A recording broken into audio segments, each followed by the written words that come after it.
Hey fellow music fans, welcome back to Psychology of Rock. My name is Nina if you're new here, and I am so excited about today's episode because we are finally talking about the all-female Japanese rock band Band-Maid. There was just an overwhelming number of comments on the recent video I made about The Warning telling me I had to check this band out, and when I finally heard them, I was absolutely blown away. Now, I have been an avid fan of hard rock and heavy metal music for decades, but I admit that I haven't really had a lot of exposure to Japanese rock artists, and I had honestly never heard of Band-Maid. So I wanted to give it a few weeks of really listening to their music so I could understand and appreciate all that they were really bringing to the table before offering my analysis. So firstly, a huge thank you to everyone who recommended this band, and please keep the recommendations coming. I thought it was very cool to have the opportunity to start to discover all that's been happening in the Japanese music scene, and I can honestly say that I have become a fan. So this is probably not the last video I will end up making about Band-Maid, but I want to start today by giving a very brief history and biography of the band, as well as my initial reaction to them, talk about why I do think they are so great, what makes them so special, the psychology behind their success so far, and then I want to move on to discuss what I feel is their potential for big time success. But first, just a quick request to like and share this video if you enjoy it, and also do become a subscriber if you have not done so already. I would love it if you stuck around.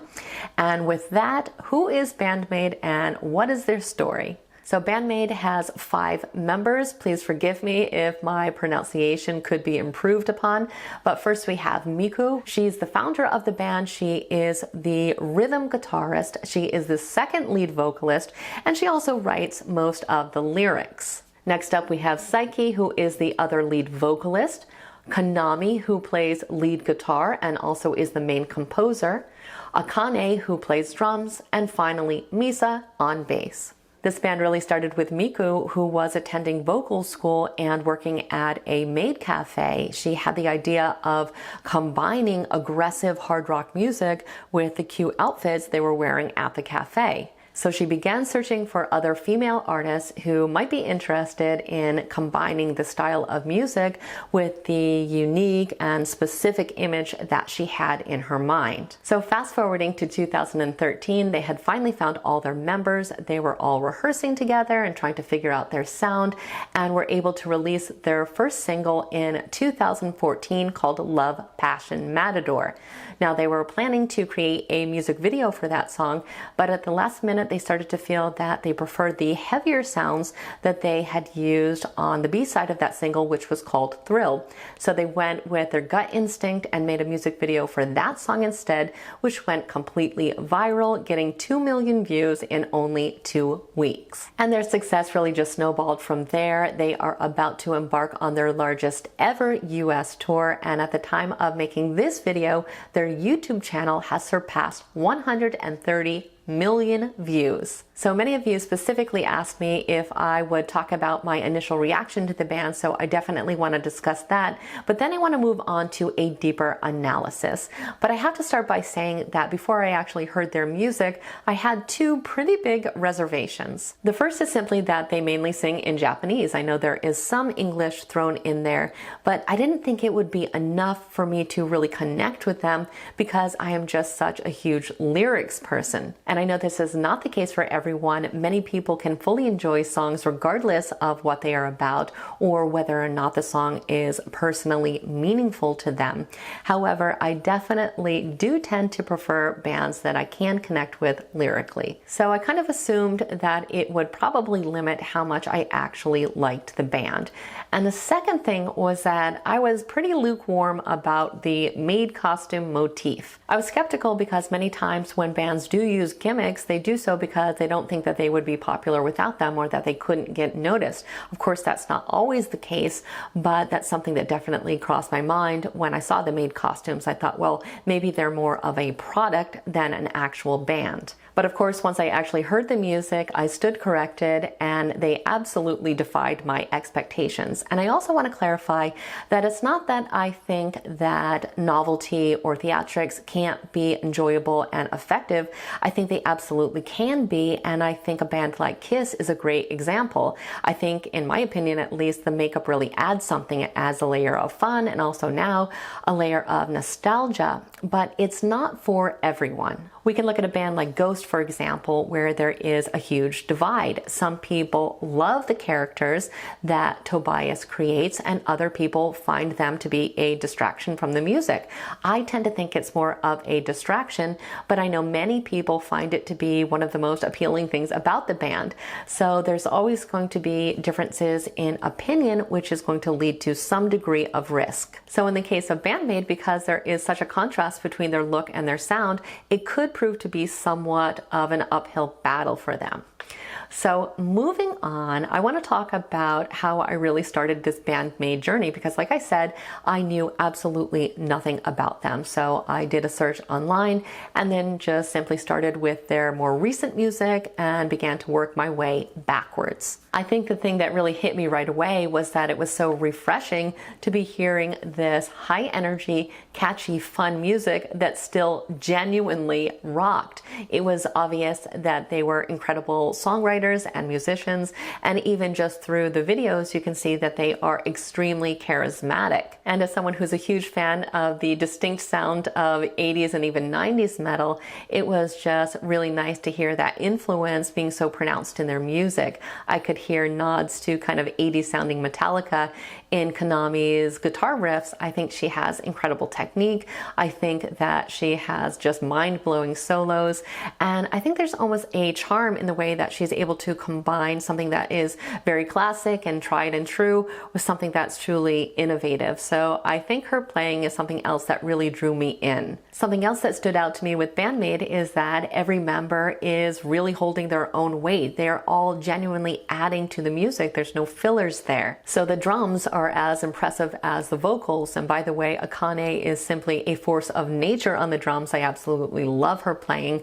But then again, the bass is as impressive as the guitars. So it's all working together. Everyone is bringing something to the table. Something that I found surprisingly appealing is how the melodic vocals really cut through the aggressive sound. I really like both vocalists, but I love Psyche's voice. I think she has incredible breath control, incredible range, and she's got that fantastic vibrato, which is just perfect for rock. Overall, I think it's just a stellar combination, and I think they absolutely rise above novelty. In fact, I kind of can mentally look past the whole maid costume thing. It doesn't really add anything for me personally, but I like that they like it, and it probably helps it to stay fun for them.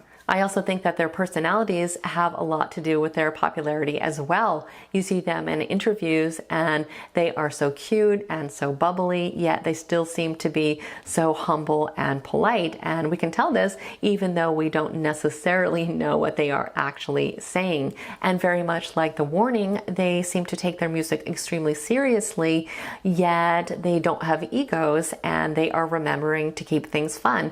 And I think that fun is such an important element in rock music, yet something that many artists have forgotten about and kind of abandoned over the last couple decades. So I think it makes them even more appealing. So I think their likability checks even another box, as does the fact that everybody says that they are absolutely phenomenal live. And I think that when you are able to pull that off, you really do have the full package. And like I said, I'm still getting to know their music, but I think it's impressive how much they improve technically with each album. And I also hear their sound evolving, so it's going to be interesting to see what direction they choose to go in the future. I think the songs that I'm currently most drawn to are probably Sense and Dice, but there's really nothing I don't like, and I have noticed that the more you listen to their music, the more the songs grow on you, so it will be fun to continue to get to know their music. And I also think that they are very open to trying new things, so that leads me to believe that they will continue to make solid new music for years to come. I'm actually really surprised at how fast I was able to move past the fact that most of the songs don't have a lot of English in them. I still sing along to the songs, and I feel that I can really sense the emotions of the songs and still connect with the songs even though they are in another language. This is something that I definitely did not expect, and I think it's really encouraging because now that I have heard Band-Maid, I think it's going to send me down the rabbit hole really discovering the different Japanese metal bands that I haven't heard yet. And just like The Warning, they have a die-hard, incredibly supportive fan base that does everything they can to help get their music out there. And when you see that level of support, it really makes you look twice. It makes you look into why people are connecting to their music to this degree and what makes this band so special. I think there's always appeal in getting to know and discovering bands that aren't that popular yet because it really increases our access to them. So for example, maybe now after a show, we're able to meet the band or at least be able to see them up close, but these types of privileges tend to go away the more popular the band gets. But I think with bands like The Warning and Band-Maid, it really goes beyond that. It feels like a revolution. It feels like a true revival of rock. I think that hard rock and heavy metal fans have been waiting patiently for new music that is actually good. I mean, it's great listening to the classics, but there's only so much energy that can be brought into the scene without new artists bringing their enthusiasm and their creativity. So I think with Band-Maid, there is just such an appreciation for them filling that need. We are ready to rock again, and we are ready for real music with substance and skill to make a comeback. And this band makes me feel like we are heading in the right direction. And as a female musician myself, I have to say that it is very nice to see more women in rock. I don't think that music should have anything to do with gender, but it is nice to see more females that are so skilled and talented getting the respect and recognition that they really deserve. So now on to the questions that everyone is asking. Can Band-Maid make it into the mainstream, and are they going to help inspire a true revival of rock? I think unfortunately it may be incredibly difficult only because rock and metal music have been out of the mainstream for so long. I mean, I can't even think of a single commercial hit in the past 2 decades that has even featured a guitar solo. So I think it's more about dealing with the reality that rock and metal have really moved to the underground. But I do not agree with the people that say that rock is dead. I don't think it's dead at all. I think there are still incredible artists out there, they're just not getting pushed. Just the fact that I hadn't heard Band-Maid until a few weeks ago speaks volumes. People can't fall in love with music that they don't know exists. So I think it's going to come down to the band and their fans trying to get this music out there by sharing it on social media and having their friends listen to it. So it gets that push into the mainstream that it really needs. I also think that unfortunately the language barrier could be a deal breaker for some people, only because psychologically language is a huge point of connection, and some people won't be able to bond with them in the same way they can with artists that do speak their own language. And like I mentioned before, I think the maid motif could be a turnoff for some people as well. I think some people will think it's a cool aesthetic and really like it, and other people will just write it off as novelty and not really want to hear their music, which is fine because the music will still be there for the people that do like it and do appreciate it. But despite all these factors, I do think the band's going to start to get a lot more exposure, and I do think that they're going to get a lot more popular. Maybe not quite as popular as everyone wants them to be, but I do think we're going to start to hear their name a lot more often. I think that their upcoming tour is going to expand their fan base and help them to reach a new audience, but only time will tell how much they are going to be able to make it in the mainstream. And I think that given a choice between popularity or talent, it's always better to side with talent.